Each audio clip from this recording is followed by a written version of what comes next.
Solomon Mutai eyamalira mu kifo kyokusatu mu mbiro z'abasajja ezayindira mu Beijing, China, yawangulira Uganda omudaali ogw'ekikomo ogumu guti Uganda gwe yafuna okuva mu mpaka zino ez'embiro. Bannamawulire abasaka ag'ebyemizannyo nga beegattira mu kibiina kyabwe WUSPA bwe balabye biri bityo kwe kumugondomolako eky'omuzannyi akize banne omwezi guno. Mutai amezze banne abalala okubadde ttiimu y'eggwanga ey'okuba Kashi Cranes, Richard Otieno n'antame gw'abasajja mu kuzannya golf, Desh Kananula ne Dennis Matovu abakwata ekyokubiri mu mpaka z'emmotoka eza Pearl of Africa Rally. Pulezidenti wa WUSPA Sabbiiti Mwanga ategeezezza nti Mutai agwanidde ekkula lino olw'obuwanguzi bwe yatuusaako ensi ye.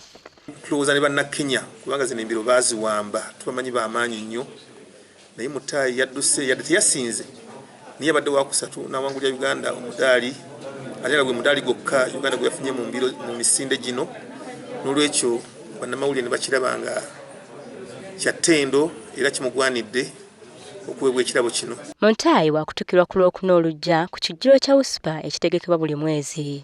Olivia Nakate, WBS TV, Kampala.